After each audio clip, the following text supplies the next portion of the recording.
दोस्तों नमस्कार। पैंडेमिक के बाद फाइनेंशियल प्लानिंग की अहमियत बहुत बढ़ गई है। आज का यंगस्टर सोचने लगा है कि उसको कैसे अपने फाइनेंसेस को सिंपलेस्ट वे में मैनेज करना चाहिए। एक कॉम्प्लेक्स फाइनेंशियल प्लानिंग की जगह मैं आपको पेश करता हूँ 3 पिगी बैंक कॉन्सेप्ट। यह कॉन्सेप्ट आपको अपनी फाइनेंशियल प्लानिंग को इवन अप टू रिटायरमेंट बेहद सिंपल तरीके से करने का एक चांस देता है। आइए देखते हैं क्या है 3 पिगी बैंक कॉन्सेप्ट। यह बेहद सिंपल कॉन्सेप्ट है। आपको अपनी सेविंग्स को 3 पार्ट में डिवाइड करना है। 3 पिगी बैंक्स में अलग अलग पेमेंट्स जमा करनी है। यह आपके काम को बहुत सिंपल बना देता है। सबसे पहली चीज़ हमारे इमीडिएट रिक्वायरमेंट्स, इमीडिएट मतलब बेहद शॉर्ट टर्म गोल्स, जिसमें हमारे ईएमआई, इनकम टैक्स या इमरजेंसी फंड 12 महीने का टेक होम सैलरी होता है, वह सब हमारे पास हमारे शॉर्ट टर्म गोल के रूप में होना चाहिए और ये फर्स्ट पिगी बैंक में ये पैसा जाना चाहिए। आपको इस अमाउंट को ब्रेकअप करना है और डिसाइड करना है कि इमरजेंसी फंड को कहाँ इन्वेस्ट करना है और ईएमआई का पैसे को कैसे जनरेट करना है। यह सब चीज़ें फर्स्ट पिगी बैंक की कैटेगरी में आते हैं, जहाँ पर आपको आपकी फाइनेंशियल वैल्यूज़ मालूम होती हैं कि आपको एक पर्टिकुलर अमाउंट चाहिए। कुछ लोगों के लिए एक सेविंग्स का बहुत बड़ा हिस्सा फर्स्ट पिगी बैंक में ही निकल जाता है। कोई बात नहीं, आगे आने वाले समय में आपको बहुत सारी अपॉर्चुनिटीज़ मिलेंगी कि आप सेकंड और थर्ड पिगी बैंक पर भी ज़्यादा ध्यान दे पाएंगे। लेकिन पहली ज़रूरत है फर्स्ट पिगी बैंक, उसको कंप्लीट करना ज़रूरी है। अब सेकंड पिगी बैंक, यहाँ पर हमारे 1 साल से अधिक और 5 साल तक के फाइनेंशियल गोल्स होते हैं। यहाँ पर हमको एक अंदाज़ा होता है कि हमको कितने पैसे की ज़रूरत होगी, एग्जैक्ट नहीं मालूम होता। जैसे आप एक कार चेंज करने जा रहे हैं, हो सकता है कि आप फ्लैट लें तो आपको उसका इनिशियल अमाउंट देना पड़े। इस तरह के गोल्स होते हैं। यह मीडियम टर्म में आते हैं जो 5 साल के अंदर आपको पेमेंट करने हैं। इस बैंक को आपको सेकंड प्रायोरिटी देनी है, लेकिन कोशिश करना है कि फर्स्ट पिगी बैंक का इमरजेंसी फंड वाला कंपोनेंट पूरा हो जाए। इसका सबसे बड़ा फ़ायदा होगा कि आपका सेकंड पिगी बैंक तब स्टेबल बना रहेगा।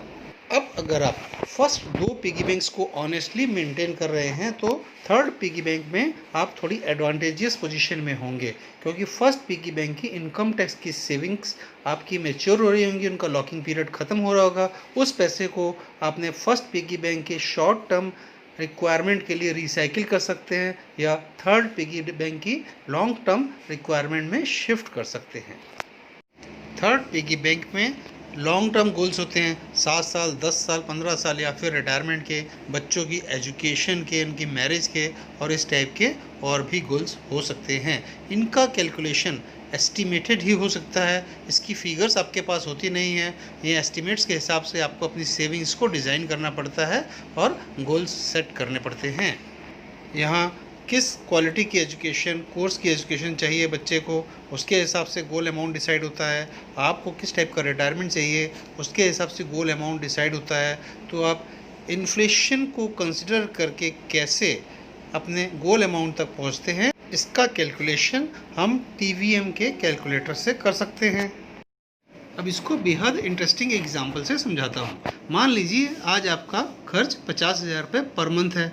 आप 30 साल बाद रिटायर होंगे तो आपका कितना खर्च होगा आज के इन्फ्लेशन को लेकर, और उस खर्च को निकालने के लिए आपको उस समय कितने पैसे की ज़रूरत होगी कि वह पैसा आपको रेगुलरली हर महीने मिलता रहे। और वो उस पैसे को जनरेट करने के लिए आज आपको कितनी सेविंग करनी पड़ेगी कि आपको वो पैसा रिटायरमेंट के समय मिल जाए। तो आइए कैलकुलेट करते हैं। सबसे पहले प्ले स्टोर से टीवीएम कैलकुलेटर डाउनलोड कर लीजिए। आपका आज का खर्च 50,000 रुपये प्रेजेंट वैल्यू में, पेमेंट्स 0, फ्यूचर वैल्यू आपको निकालनी है 0 अभी, एनुअल इन्फ्लेशन रेट 6% और पीरियड है 360 महीने, मतलब लगभग 30 साल बाद आप रिटायर होंगे। फ्यूचर वैल्यू का बटन दबाइए, 3,01,000 रुपये, मतलब 3 लाख रुपये पर मंथ आपका खर्च होगा। प्रश्न उठता है 60 साल के बाद आपको कितना पैसा चाहिए कि ये 3 लाख रुपये पर मंथ आपको मिलता रहे। मार्केट में 8% के एवरेज रिटर्न्स मिलते हैं, तो 8% के हिसाब से लगभग 5 करोड़ के आसपास फिगर होनी चाहिए। 3 लाख रुपए आपको पर मंथ चाहिए 30 साल बाद। आप यहाँ फ्यूचर वैल्यू आपके पास कैपिटल 5 करोड़ होने लिखिए, 8% का एस्टिमेटेड रिटर्न्स लीजिए, 180 महीने लिखिए या 200 लिखिए, कोई फ़र्क नहीं पड़ता। पीवी का बटन दबाएंगे तो पिक्चर आएगी 4,65,11,000। इसका मतलब लगभग 4.5 करोड़ के अमाउंट पर आपको ये पैसा मिलेगा। तो आप इसको फिगर को 4,50,00,000 ही कर दीजिए तो ऊपर अपने आप 4,50,00,000 हो जाएगा। का यह भी अर्थ है कि आप एक एश्योर्ड लीगेसी 4.5 करोड़ की छोड़कर जाएंगे।